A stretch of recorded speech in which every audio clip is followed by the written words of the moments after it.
대마도 정벌 이전에 외국 다독이기 위해서 파격적인 대책을 진행한 사람 역시 태종이었습니다. 어떻게요? 항복한 왜구들은 조선에 살도록 허가해 줬고요. 또 귀화해서 공적을 세운 왜구에겐 땅도 주고 집도 주고 관직도 줬어요. 이뿐만이 아닙니다. 왜구를 줄이려면 보다 근본적인 대책이 필요하다고 생각했던 이 태종은요. 당시로선 전무후무했던 일을 벌입니다. 조선 최초로 무언가를 만든 거예요. 자, 태종은 네. 조선 최초로 무엇을 만들었을까요? 약간 어떤 부서를 만드는 것 같은데요? 외국들을 위해서. 외국인들 오면 이제 바로 받을 수 있게끔. 네. 바로 최초의 외인 전용 항구. 한국? 항구. 외인만 따로 다니는 거예요? 네네네네, 맞습니다. 지금의 진해인 제포 그리고 부산의 부산포에 외인 전용 항구를 만들어서요. 대마도와 외인들이 조선 땅을 합법적으로 드나들 수 있게 한 겁니다. 대마도 사람들이 항구에 와서 물건을 팔고 돈을 벌면 물건을 살 수 있는 구매력이 생기잖아요. 그래서 돈이 있으면 태종은요. 대마도 사람들이 노략질을 일삼는 왜구가 아니라 정식 무역을 할 수 있는 상인으로 활동할 수 있도록 도와주려고 했던 거예요. 야, 그래요? 네, 약탈을 못하게끔 하려고 한 건데 그렇죠. 효과가 있었을까요? 그러니까 몇 번 사고 보니까 아 이거 그냥 훔치는 게 나은데 이거 돈 주고 사야 되나? 이거 그렇지 않나? 돈 주고 산다고 이거를? 이러면서. 교수님, 그럼 태종이 쓴 이 방법이 왜구를 줄이는데 도움이 좀 됐나요? 네, 도움이 됩니다. 대마도 사람들은 정식으로 무역길이 열리니까 자신들이 잡은 물고기나 생선을 가지고 와서 팔아서 쌀과 바꿔갑니다. 그러니까 무역을 통해서 돈도 벌고 쌀도 살 수 있게 된 거지요. 그러니까 구태여 사람을 해치지 않고 식량을 구할 수 있게 된 거잖아요. 그러니까 이들이 도적질보다는 상인이 되어다 보니까 왜구가 줄어들게 되는 거죠. 생각보다 합리적이었네요. 맞습니다. 항구는요. 금세 물건을 사고 파는 외인과 무역선으로 가득 찹니다. 그리고 1409년 태종은요. 이들을 관리하기 위해서 특별한 건물도 세웁니다. 자, 여기서 잠깐 교과서에 잘 나오는 별점 체크포인트 보겠습니다. 네, 외관. 외관은요. 말 그대로 외인들을 위한 기관입니다. 외관은 이 조선에 들어온 외인들을 관리하는 행정기관이면서 또 외인들이 체류하는 동안 생활하는 게스트하우스와 같은 역할도 했죠. 자, 그렇다면 외관은 어디에 있었을까요? 부산에 어디가 있었을 것 같습니다. 외관이 처음 생긴 곳은 한양이었습니다. 한양이 생겼어요? 네네. 그 항구 쪽이 아니고? 네네네. 그러니까 가까워야 되는데. 그러니까. 네. 여기는 좀 특별한 이유가 있습니다. 조선에 도착한 외인 무역상들은요. 반드시 그 우두머리를 모아가지고 정식 사절단을 꾸려서 한양으로 가야 됐거든요. 왜 그랬을까요? 일단 들어왔으니까 신고? 그렇죠. 조선의 왕에게 조공을 바치고 인사를 하기 위해서입니다. 그 다음이 되어서야 무역상들은 물품을 팔 수 있었던 거예요. 절차가 있었네요. 일단 인사부터 하고, 그러니까 허락을 받고, 그다음부터 무역상을 할 수 있었던 것이죠. 인사해야죠. 네. 자, 그리고 1418년 세종이 왕위에 오른 후 제포와 부산포에도 외관이 들어섭니다. 넘쳐나는 외인들이 조선 내에서 멋대로 행동하지 못하도록 관리하고 감독할 필요가 있었기 때문이죠. 그러니까 지금으로 치면 외관은 어떤 곳 같아요? 출입국 와우. 사무소, 출입국 사무소. 예, 출입국 사무소요. 출입국 관리사무소. 출입국 관리사무소. 출입국 관리사무소. 예. 맞아요. 양평에도 있고요. 어디나 이제 많이. 자, 지금으로 치면요. 외관은요. 외인 전용 출입국 관리사무소와 또 외교와 무역을 담당하는 산업통상자원부 역할을 했던 것이죠. 자, 이렇게 조선에 외인 전용 항구를 열고 외관을 만들었던 태종. 태종에 이어 세종도요. 대마도 사람들의 활동을 제포와 부산포에 제한시켜서 왜구의 싹을 없애려 했습니다. 결국 살 길을 찾던 왜구들은 태종이 만든 그 외관에 스스로 갇힌 거죠. 자, 그런데요. 태종이 외인 전용 항구를 열고 12년 뒤 세종 1년 1419년 5월 충청도로부터 다급한 보고가 올라옵니다. 어떤 보고인지 함께 보시죠. 적은 성을 2억 엽이나 에워싸고 아침 진시로부터 낮 5시까지 싸웠더니 성은 거의 함락하게 되었고 적은 성 밖에 있는 민가의 닭과 개를 노략하여 거의 다 없어지게 되었다. 여기서 말하는 적이 누굴 것 같아요? 외국? 네. 태종의 파격적인 정책 이후 좀 잠잠해졌다 생각했던 왜구가 또 무려 배 50척을 끌고 대대적으로 조선에 쳐들어온 거예요. 왜 그렇게 잘 교수님, 근데 외우가 이렇게 또 많아진 거예요? 이게 줄여진 줄 알았는데. 네, 태종의 정책이 왜구를 누르는데 한동안 도움이 되긴 했습니다. 그런데 대마도에 새로운 영주가 권력을 잡게 되고 그러면서 대마도 내에서 정치적 혼란이 벌어지게 됩니다. 그러니까 이전 영주가 해왔던 왜구가 잠잠해지도 했던 정책이 무너지게 되는 거죠. 그러니까 더더군다나 이 시기만 하더라도 조선의 수군 병력이 그렇게 강하지 못했었거든요.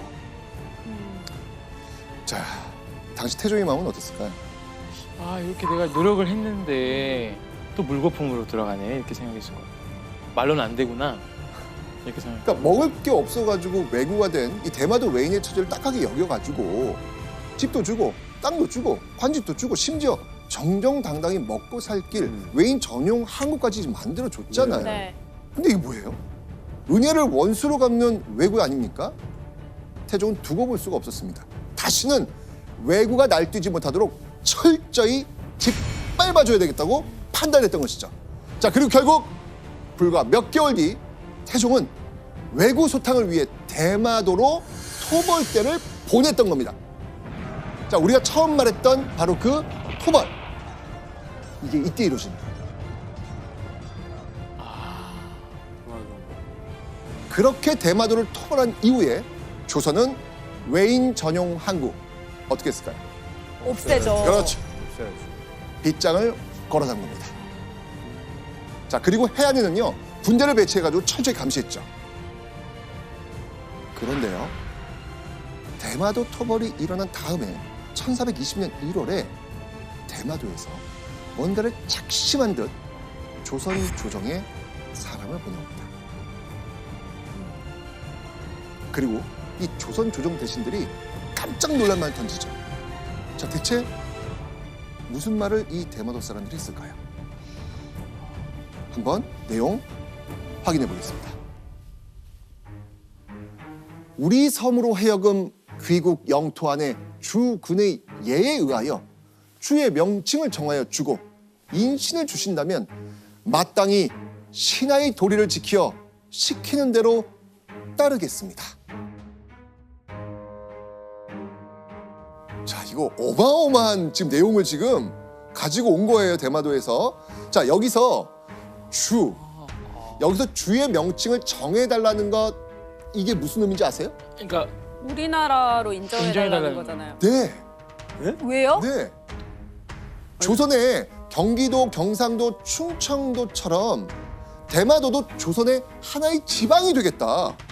한마디로 대마도를 조선에 바치겠다는 거예요. 대마도 사람들이요? 왜? 신하까지 되겠다라고 하는 거니까. 그렇죠. 자, 그러면 대마도가 왜 이렇게 저자세로 지금 조선을 찾아왔을까요? 꿍꿍이가 있는 거 아닌가요? 이유는 간단해요. 조선하고 무역이 끊기고 나니까 당장 먹고 살기가 어려워졌던 겁니다. 항구는 지금 다시 열리지 않을 것 같은 상황이잖아요. 그렇죠. 어쩔 수 없는 선택이었네요. 그 정도로 지금 먹고 사는 문제가 심각한 거죠. 그렇죠. 대마도는. 네. 자, 조선이 이 제안을 받아들이기만 하면 네. 대마도가 조선 땅이 될 수 있는 상황이 만들어진 겁니다. 자, 여러분이라면 아마 대마도의 제안을 받아들이겠습니까? 받아들이지 않겠습니까? 저는 합니다. 합니까? 네. 어떤 이유죠? 이번 기회에 아예 이제 이 골칫거리를 아예 그냥 싹 없앨 수도 있고 근데 그걸 받아들였을 때 과연 그 일본 본토에서는 가만히 있을까라는 부분도 생각할 것 같아요. 네. 자, 조선 조정은요, 이 대마도 영주의 이 간곡한 부탁에 큰 고민에 빠집니다. 자, 고심 끝에 조선 조정이 내린 결정 거절이었습니다. 교수님, 조선 조정은 왜 대마도를 안 받아준 거예요? 그렇게 네. 얘기를 했는데. 기본적으로 대마도는 일본 본토 규슈의 영향력 안에 있습니다. 이 말을 듣고 규슈가 반발을 하거든요. 그러니까 조선 입장에서는 왜구가 조선을 침략하지 않는다면 관리하기가 힘든 대마도를 굳이 받을 필요성을 느끼지 못했거든요. 결국 대마도는 규슈의 관할로 유지가 됩니다. 그런데요, 대마도에서는 제발 항구 좀 열어달라면서 이 토산문을 바치고 끈질기게 조선을 찾아와서 문을 두드립니다. 하지만 태종의 마음처럼 굳게 닫힌 항구는 열리지 않습니다. 자, 그런데 대마도 영주의 제안을 거절한 지 6년이 지난 1426년 세종 8년 조선에 놀라운 일이 생깁니다. 조선이 그동안 빗장을 걸어둔 항구가 활짝 열린 거예요.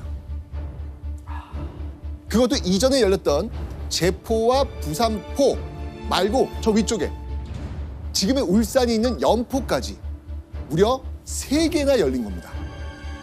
그리고 이때 열린 새 항구를 삼포라고 부릅니다.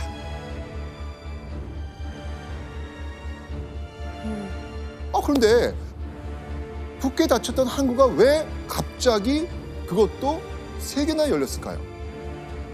자, 거기에는요, 이유가 있습니다. 대마도의 간청도 간청이지만 언제 또 왜구가 창궐해서 이 활개를 칠지 모르잖아요. 언제 쳐들어올지 모를 왜구를 경계하고 대비하는 것, 이거 사실 현실적으로 힘든 일이었습니다. 그래서 조선 조정은요, 대마도 외인들에게 삼포를 열어주는 대신 왜구가 조선을 침략하지 못하도록 책임지고 엄격히 관리하도록 했던 것이죠. 자, 대마도 외인들, 이 조건 수락할까요, 안 할까요? 무조건 수락해요. 무조건 해야죠. 당연하죠. 이들에겐 그만큼 조선과의 무역이 너무나도 절실했기 때문이죠. 이후 삼포, 어떤 모습이었을 것 같아요? 엄청 무역이랑 상업지구가 활발해졌을 것 같아요. 이전처럼요, 다시 외관이 들어섰고요. 삼포는 외인들로 북적입니다. 자, 당시 삼포에 자리 잡은 외인들이 조선을 어떻게 생각했는지 추측할 수 있는 그 기록이 있거든요. 예원 씨가 한번 그 기록 한번 읽어주시죠. 남자는 바다에 나가 해산물을 캐고 여자는 여염에서 장사하여 모두들 넉넉하게 지내고 나아가서는 많은 일꾼을 두고 부유하게 사는 자까지 있으니 정말 낙토입니다. 어떤 것 같아요, 지금? 어떻게 완전 긍정적인 낙토. 제가 부산에서 오래 살다 보니까 네. 살았다 보니까 진짜 살기 좋아요. 부산이요? 왜냐면 이제 뭐 뭔가 힘들 때마다 가다 보면 스트레스도 풀고 그렇죠. 또 먹을 것도 많고 오. 너무 살기 좋은 뭔가 땅이 아닌가 이해가 되는 것 같아요. 척박한 대마도에 비해 경제적으로 여유로웠던 조선의 모습. 외인들 눈에 조선은 마치 천국과도 같았던 겁니다.